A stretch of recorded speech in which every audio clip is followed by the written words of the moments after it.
Okay, students, welcome to the third lecture on particle physics. In the second lecture, we had stopped at this point that we are living in a matter-dominated universe, but at the same time, we have antimatter also, and this was first proposed by Dirac as the particle that we call by the name positron, and positron is the antiparticle of the electron. And then similarly to that, we have proton, and here we have antiproton. Therefore, we have positron and antiproton, and this is an electron and a proton. Now, the common point between electron and positron is that both have got the same masses. Electron is an elementary particle, and positron is also an elementary particle. And electron is a stable particle. It does not decay. It remains an electron all the time. Positron is also an elementary particle which has infinite lifetime. It has no structure. While proton, we know that proton is a positively charged particle and it has got a structure. Similarly, antiproton is a positively charged particle. It has got a structure. In the standard model of particle physics, proton is a stable particle. In the case of antiproton, that is also a stable particle. But since we are living in a matter-dominated world, therefore, as soon as a positron is produced, it gets annihilated with the electron present in the vicinity, and you have radiations, you have energy. Therefore, immediately, but if you have another world with antimatter, then you will have these positrons and antiprotons, and there if you will create an electron, that will get immediately annihilated because of the presence of positrons in the vicinity. Therefore, the concept of antiparticle started from here, and we have antiparticle for many of them, but there are particles which are their own antiparticles that we shall talk about in another lecture. Then let us come back to the history that we were discussing in the last lecture. Another particle discovered by Anderson and Neddermeyer in cosmic ray studies in 1936 was a muon, and muon is known as the heavier cousin of the electron. Heavier cousin because muon is also structureless. Muon has got also a negative charge, as the electron has also a negative charge. This is also an elementary particle. While the mass of electron is 0.5 MeV, mass of muon is 105.6 MeV. Therefore, muon is 210 times heavier than electron, and that is why I am calling it as the heavier cousin of the electron. Then we will talk about another particle which we know by the name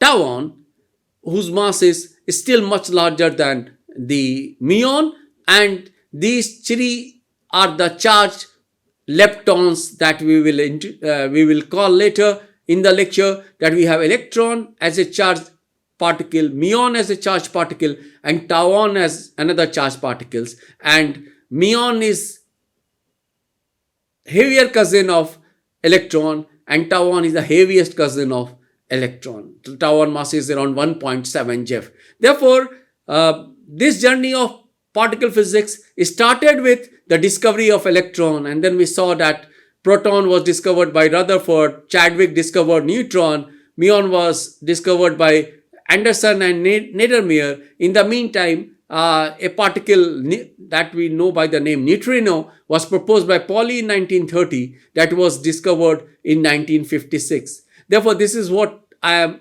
showing here, the observation of a muon. Then came a very important concept of Hideki Yukawa. What we know from the first lecture, that whatever we talk about, when we talk about interaction between two particles, whether it is the interaction between two planets, interaction between a sun and a planet, interaction between two electrons in an atom, interaction between two protons in a nucleus, they cannot happen if there is no mediating quantum. But since there are 4 different interactions, like gravitational, electromagnetic, weak and strongs, there are different quantum. But the very first concept about the interaction between the 2 protons, 2 neutrons, or between a proton and neutron was developed by Hideki Yukawa in 1935. What he said that 2 protons can talk with each other inside the nucleus with the help of the exchange of a pi 0, or if they want to have an interaction with a neutron inside the nucleus, then what happens? A proton emits a pi plus and it suddenly gets converted instantly into a neutron, and then that pi plus gets absorbed by the neutron to have a proton in the final state. Therefore, a neutron absorbs a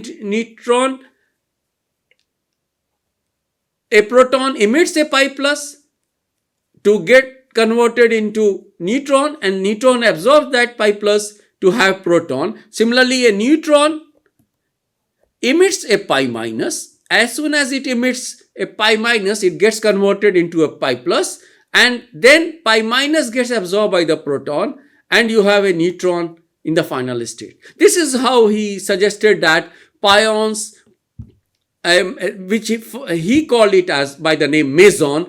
Meson, the name was kept because he suggested that its mass should be less than or in between the mass of the electron and a proton. He also estimated the mass of this particle using energy time uncertainty relation, because when we are talking about nucleus, we know that the size of the nucleus is 10 power minus 15 meters, and if we are talking about proton or neutron, then they are confined to this size, and whatever is happening, the uncertainty in energy in this particle can exist for a time which he obtained by just considering that if they are moving with the speed of light, these particles, and that speed is 3 into 10 power 8 meter per second, and the distance is 10 power minus 15 meters. Therefore, the time that will be taken by them will be 10 power minus 23 seconds. And put it here, put the unit of number h cross, which I have discussed in my previous lecture, what you will find out that this will turn out to be around 150 MeV. Therefore, he predicted that there should be a particle, that particle's mass should be 150 MeV, and that should be responsible for the interaction between 2 protons, 2 neutrons, or a proton and a neutron. And still today, when we try to understand nucleon-nucleon interaction, then we know that the mediating quanta of strong interactions is gluon, but the long-range part of NN interaction is well understood with the help of 1 pion exchange, and intermediate range part of the interaction is understood with the help of 2 pion exchange and heavier meson exchange.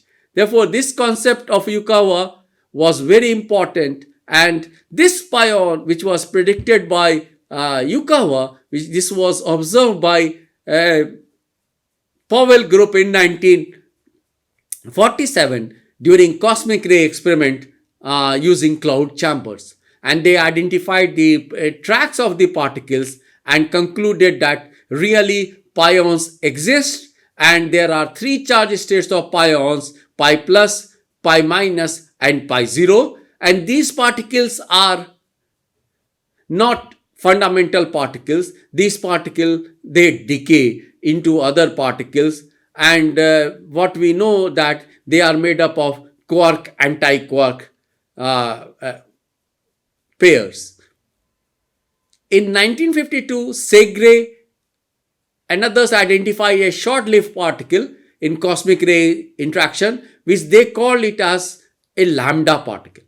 Therefore, if you recall, you had electron, proton, neutron, muon, pion, lambda, and slowly and gradually what you see that, like you have Mendeleev periodic table, where you have today, Mendeleev started with 64 elements. Today we have 118 elements. Here also, some of them are natural elements and some of them are synthetic elements. Similarly, here we started with a few particles, and gradually with time, in the cloud chamber and other bubble chamber and other experiments, it was found that many more particles they exist, and that is why I am calling it by the name this is particle zoo, where you have many particles, those exist in nature. Now with this point, there is another important concept which is important to understand if we want to really appreciate the world of particle physics, and that is known by the name quantum field theory. Now, for the first time, it was introduced by Paul Dirac in 1927, and the paper was the quantum theory of emission and absorption of the radiation. What quantum field theory tells you, why we require this, that can be clear in a few moments. For example, if I am talking about an object having 100 kilogram mass moving with a speed of say 5 kilometers per hour, then Newtonian mechanics is sufficient. But if we take this to high speed, then we know that if the speed of this particle, instead of 5 kilometers per hour, if it is becoming 5 kilometers per second, then we need relativity. Now, if we are talking about microscopic system, as I have told you that to understand the properties of microscopic system, you need quantum mechanics. But if the microscopic particles like electron, proton, neutron, muon, pion, etc., if they are moving with a speed which is close to the speed of light, or in general I will say that they are moving with a very high speed, then you have the quantum field theory. Therefore, quantum field theory is basically the marriage of quantum mechanics and relativity. This is what I had told you in my earlier lecture, that in the beginning of 20th century, two greatest developments took place. One was of the development of quantum mechanics, and another was the development of relativity. And this quantum mechanics is the quantum field theory is the marriage of quantum mechanics and quantum field theory.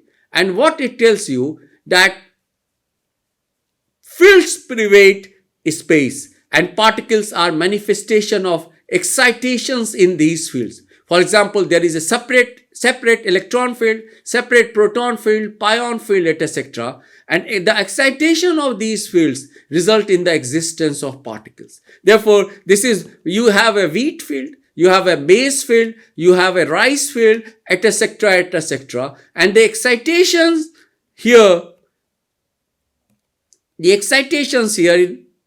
energy you are giving to this system, and the excitations here give rise to a particle. Therefore, if electron field, when you are giving energy to you are getting an excitation, and that excitation corresponds to an electron. Therefore, the concept of quantum field theory is a very basic concept, and it is an essential concept, that instead of particles, we talk about the fields, and these particles are the excitations of these fields. And in quantum field theory, an interaction is mediated by a particle known as a gauge boson, which is massless. In the case of photon and gluon, we know that the quanta of electromagnetic interaction is photon, and quanta of strong interaction is gluon. Similarly, quanta of weak interaction is W and Z bosons. Therefore, this we have to remember, that quanta of electromagnetic interaction or electromagnetic field is photon, quanta of strong interaction is gluon, quanta of weak interaction is W or Z bosons. There are two types of W plus and W minus. which we call it as charge current induced interactions, and then Z is neutral. Therefore, this is what we will call it as a neutral current induced interaction. Therefore, this is very important that we have a mediating quanta whenever we talk about the interactions, whether it is electromagnetic or strong or weak. Mind it, I'm not talking about gravitational interaction, but we have gravitational interaction also. But in standard model of particle physics, we talk only about these three interactions. Now, the theory of interaction of charged particles with the photon field is known as quantum electrodynamics. Similarly, the theory of interaction of particles with gluon field is known as quantum chromodynamics, and the theory of interaction of particles with the WZ field is known as quantum flavor dynamics. Therefore, you have quantum electrodynamics,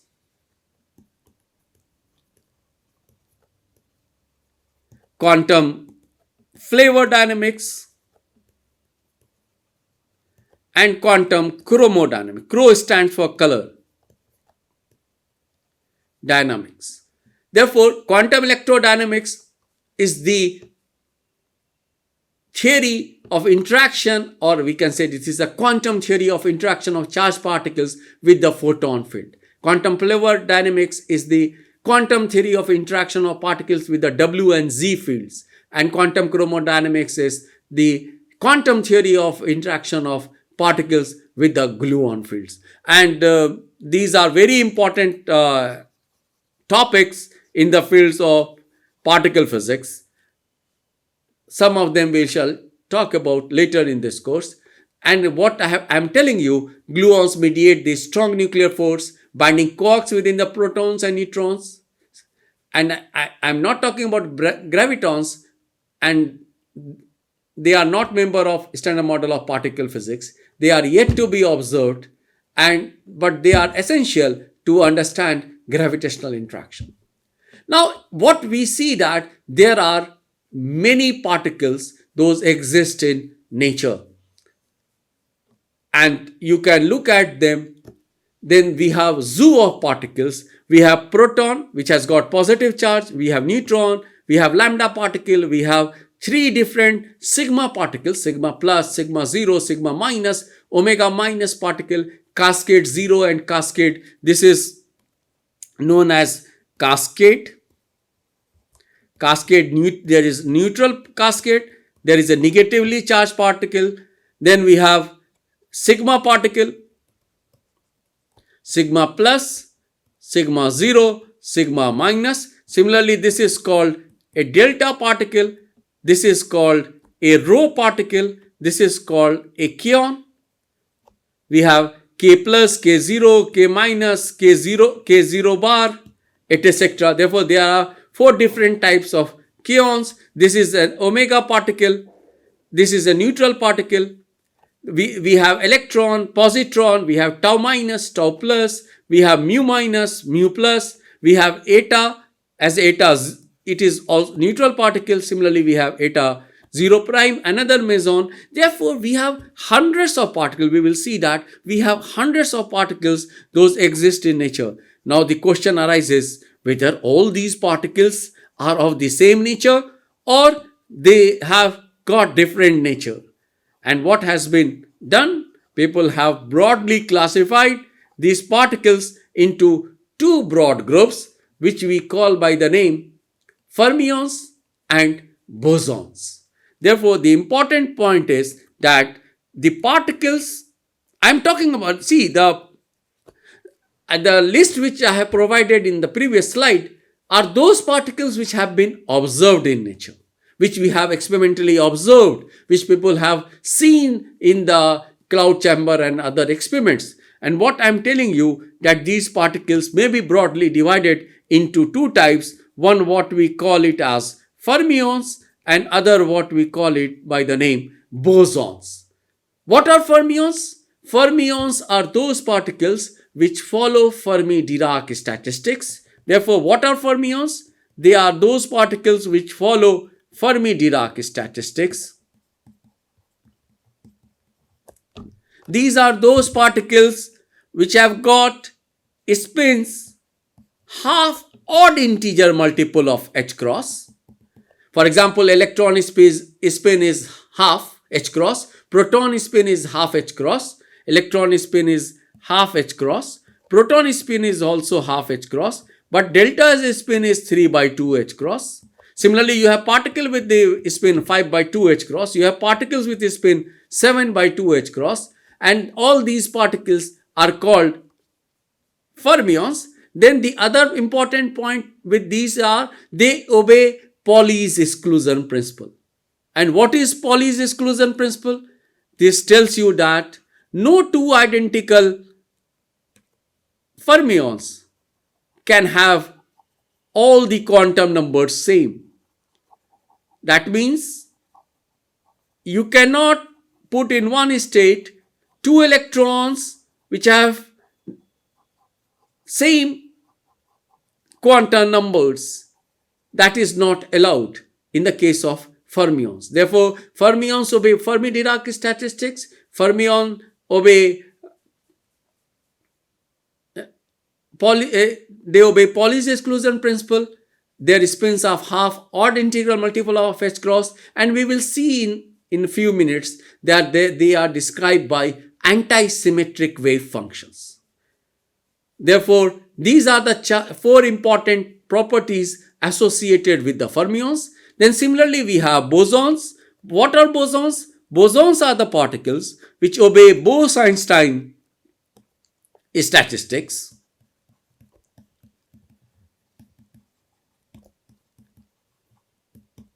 Their spins are integer multiple of h cross. Like pion is a spinless particle, all three of them. Pion is a spinless particle, K plus, K0, K0 bar, K minus, eta 0, and they are spinless particle. But photon is a spin 1 particle. WZ boson, they are the photon, WZ boson, graviton, gluons, they are spin 1 particle, while graviton is a spin 2 particle. And I am not going to talk about graviton, but gluons, W plus minus Z particle, and photon, they are spin 1 particle. And then you have spin 2, etc. Therefore, they obey Bose-Einstein statistics. Their spins are integral multiple of h cross. Then they do not obey Pauli's exclusion principle. For example, you know that that means you can put any number of particles in the same state. And the best example is the laser beam, where you have photons, a single state. Therefore, they do not obey Pauli's exclusion principle, and then they are described by symmetric wave function. Therefore, broadly we have two classification of particles, fermions and bosons, and these are the properties associated with these fermions and bosons. And then we will see that these fermions are then further classified into two groups. One is known by the name lepton and another is known by the name baryon. Therefore, we have first, let us talk about this. Therefore, fermions adhere to Fermi-Dirac statistics. The spins of such particles are half odd integral multiple of h cross and obey the Pauli's exclusion principle, which states that no two identical fermions can occupy the same quantum state simultaneously. This principle is fundamental to the stability and structure of matter. Quarks and leptons are the primary examples of fermions. Quarks combine to form protons and neutrons, while leptons include familiar particles like electrons, muons, etc. Then bosons, in contrast, they adhere to Bose-Einstein statistics. The spins of such particles are integral multiple of h cross and do not follow the Pauli's exclusion principle. This I have already talked about. Bosons are often associated with the fundamental forces of nature. As I have told you, the quanta of electromagnetic interaction is photon, whose spin is 1, and similarly for the others which we have talked about. Let me just in few minutes speak about the symmetric and antisymmetric wave functions, what I have told you that Pauli's principle states that no two identical fermions can have all the quantum numbers, that means principal, orbital, azimuthal, and magnetic quantum number, they to be the same. We write a wave function for two particles in terms of quantum numbers for each particle, which say is grouped as x. And for particles 1 and 2, it may be written as psi x1 and x2. When we are speaking about the identical particles, then that means we must have such type of identical situation, which would imply that this psi x1 x2 must be equal to plus minus e to the power I phi psi x2 x1, and where phi is the phase factor. Now if you repeat this operation, you get the original state. Therefore when you are squaring it, you have here e to the power 2 I phi, that should be equal to 1, and that means e to the power I phi must be equal to plus minus 1. We write psi x1 x2 in terms of a linear superposition of product wave function psi 1 x1 psi 2 x2 with proper normalization. Therefore what we have, psi x1 x2 as psi 1 psi 2 plus psi 2 was psi 1 upon root 2, where root 2 is the normalization factor, and another time we can write it as psi 1 psi 2 minus psi 2 psi 1 upon root 2. Notice that equation 3 is symmetric. You interchange the position of 1 and 2, now no sign will be changed. But if you change the position of 1 and 2, then there will be a negative sign. And if psi 1 will become equal to psi 2, then this equation vanishes, while 3 does not vanish. Therefore, which implies that to obey Pauli's exclusion principle, the wave function has to be antisymmetric in nature. This may be generalized to for any number of identical particles, 4 electrons, 5 electrons, no matter how many electrons that you talk about, or protons or quarks, where the wave function must be antisymmetric under the interchange of any two particles. Therefore, the concept of symmetric and antisymmetric wave function is very important to understand fermions and bosons. Fermions are described by antisymmetric wave functions and bosons are described by symmetric wave function. This is antisymmetric and this is symmetric, and fermions obey Pauli's exclusion principle, and there are particles which are fermions, their spins are half odd integral multiple of h cross, while for bosons they are integral multiple of h cross. And with this concept of fermions and bosons, in our next class we are going to introduce what are the leptons and baryons, and then we will talk about strange particles, we will talk about hadrons, etc. Therefore, in my next lecture, I am going to introduce to you leptons and baryons. Thank you.